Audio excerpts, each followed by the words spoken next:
পুকুরে ডুবে যাওয়া নাতিকে তুলতে গিয়ে দাদার মৃত্যু হয়েছে। একটু ভাবছেন বিষয়টা?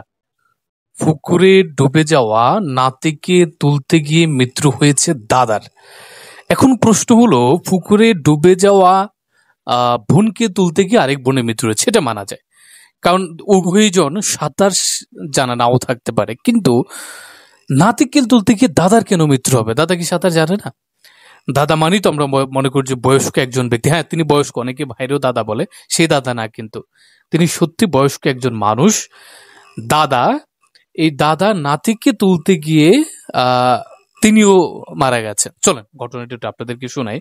এই ঘটনা শুনলে হয় কি, মানে নিজেরা সতর্ক হওয়া যায়, নিজেরা সতর্ক থাকতে পারি। এই পোস্ট হচ্ছে বৃহস্পতিবারের 18 সেপ্টেম্বর 2025-এর একটা ঘটনা। ওই দিন ঘটনাটা ঘটেছে।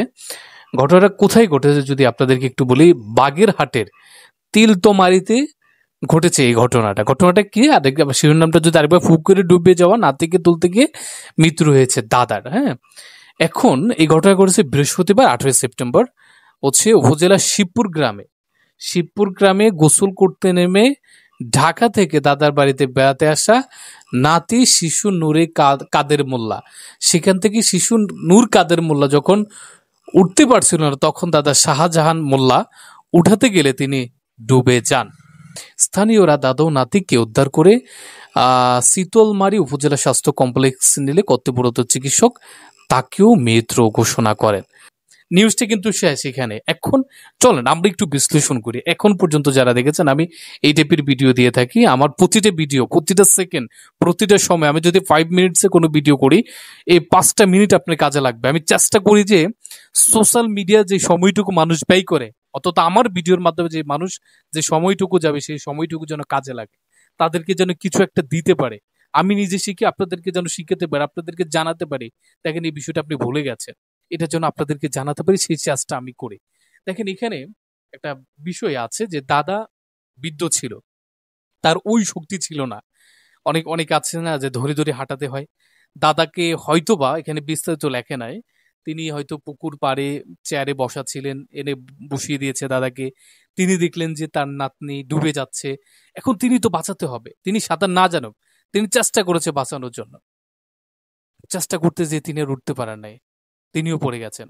অতএব এই কাজটা আমরা যারা গার্ডিয়ান আছে, আমার আমার একটা সন্তান আছে, আমি বিয়ে করেছি, আমার ভিডিও অনেকেই দেখেন, অনেকের ছেলে সন্তান আছেন। আপনারা কখনো বৃদ্ধ মানুষের কাছে কখনো বাচ্চাদেরকে রেখে যাবেন। আমরা এই কাজটা করি, আমার ফ্যামিলি মেম্বার্স এই কাজটা করে। কি করে? বৃদ্ধ মানুষের কাছে, তার তোর দাদার থাকে, দাদার কাছে থাক, তোর নানির কাছে থাক। এই যে একটা ওয়েট হয়, কিন্তু দুজনকে যখন তুলতে যাবে তখন কিন্তু একটা ওয়েট হয়। এই ওয়েটটা এই মুরব্বীরা নিতে পারে না। হ্যাঁ, তারা নিজেরাই তো চলতে তিন দেয়, তারা আরেকজনকে উঠাবে কি করে? এই ওয়েটটা নিবে কি করে? তারা আবার পানির ভিতরে যে কোনো জিনিস দ্বিগুণ ভারী হয়ে যায়। বিষয়টা নিচ্ছে বুঝতে পারছেন। আমার এই মেসেজটি দেওয়ার কথা ছিল এই ভিডিওটার মাধ্যমে, যে কখনো আমরা এই কাজটা সচরাচর করি। গ্রাম অঞ্চলে এভেলেবেল দেখা যায় যে মানুষ দাদা নাতিকে দাদার কাছে দিয়ে আসে, দাদির কাছে দিয়ে আসে, নানার কাছে দিয়ে আসে, নানির কাছে দিয়ে আসে। এই কাজটা করবেন না। আপনি যদি জানেন যে দাদা শক্তিশালী, দাদা সক্ষম, দাদা পারবে উঠাতে, তখন যাই দিবেন। এখানে শুধু এই পানির পড়া বিষয় না, যদি হাতে কোনো ধারালো অস্ত্র থাকে, নিজেকে কোপ দিলেও তো দাদা ওই শক্তিটুকু থাকবে না তাকে ধরা। বা সে যদি একটা গাছ উপর থেকে পড়ে গেল, দাদার শক্তি নেই যে তাকে সেখান থেকে বাঁচানো। দাদারা, মানুষ যখন বৃদ্ধ হয়ে যায় তখন তারও বাচ্চাদের মতো হয়ে যায়।